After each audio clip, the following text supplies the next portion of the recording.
Bonjour à tous, c'est Paul Dame pour vous présenter aujourd'hui un sapin en sucette, encore un, vous me direz. Et cette fois-ci, j'ai choisi de prendre le papillomavirus humain. Donc, comme vous le savez, c'est un virus à ADN. Il est très gros et il touche à peu près à une grande palanquée de d'espèces. Donc de là, je me suis dit, bon, peut-être qu'il pourrait y avoir un genre comment dire, de transfert entre l'être humain, euh, Homo sapiens, Enfin bref, hein, Homo sapiens, Homo florensis, Homo denisovae, enfin tous les Homos. Et de là, il pourrait transférer à des animaux selon leur proximité, puisque bien sûr on le on en a reçu de la part des animaux des virus comme le virus de la rage qui est un rhabdovirus ou alors des maladies telles que la peste, Yersinia pestis pour les intimes, euh, qui est en fait dû non pas aux rats et aux... du moins pas directement, mais au fait qu'ils possèdent des puces, des tiques, des parasites en somme, qui pouvaient inoculer la maladie à des êtres humains. Bien sûr, la proximité avec le rat, eh bien, augmente forcément le fait d'avoir des puces qui nous piquent et nous injectent, nous inoculent le virus, enfin, pas virus, Yersinia pestis, je crois que c'est... Non, je ne sais plus. Enfin bref, je crois que c'est un, une bactérie, mais je ne suis pas sûr de moi. Je préfère vérifier ou pas. Mais ne prenez pas ça pour une certitude. Je ne suis sûr de rien. Enfin, toujours dit que il peut y avoir donc des transferts de l'animal à l'homme. Mais ne se pourrait-il pas, tiens, peste, maladie bactérienne. Donc, c'est bien ce que je disais. Bon, néanmoins, c'est pas pour le néanmoins. Euh, Il y a une chose qui est certaine, c'est que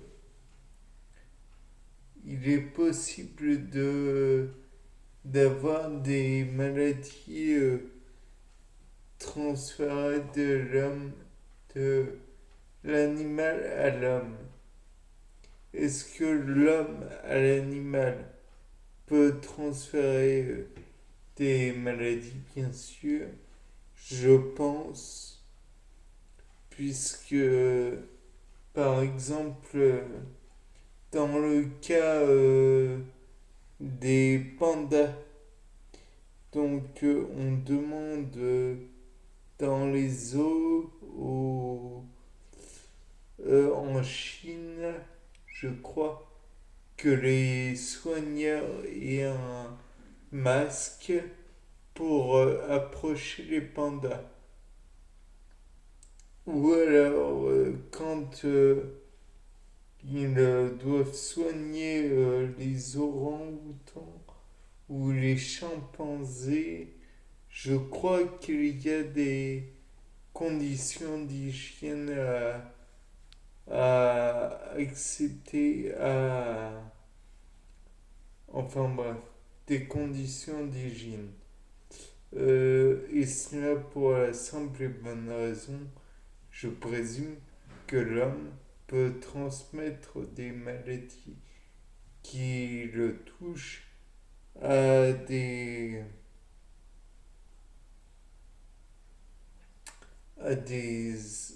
animaux qu'il est censé, euh, comment dire, qu'il est censé soigner. Enfin, là n'est pas la question. Revenons à notre papillomavirus. Donc, comme vous le savez, nous avons des arbres aussi à notre dépens.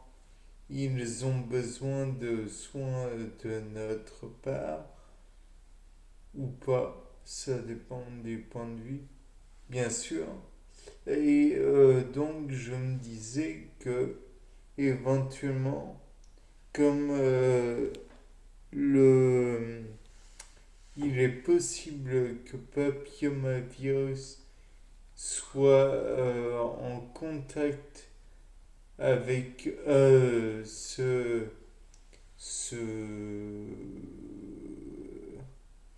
se propage sur des surfaces cutanées ou encore sur des surfaces muqueuses, alors je me suis dit que peut-être que sur une face, disons, abîmée de l'arbre, où on pourrait peut-être inoculer juste en touchant ou en se blessant puis en touchant, ça revient au même.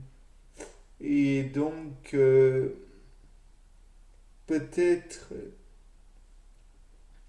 pourrait-on abandonner le virus sur les arbres, sachant que les blessures, naturellement, seraient faites sur les verrues ou parce que c'est un virus qui est en partie responsable de verrues.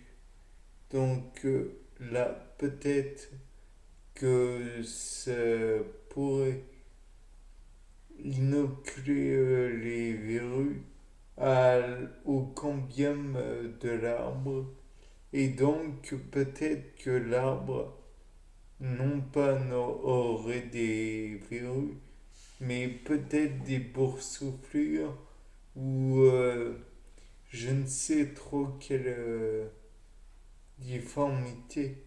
Après tout, c'est pas sûr que cela soit possible, bien que cela puisse être envisageable. Là-bas, je l'ai envisagé. Enfin bref, tout cela pour dire que les verrues des arbres, c'est peut-être une possibilité, peut-être pas. Bien, c'était Paul Dame pour vous présenter un sapin en sucette. Au revoir.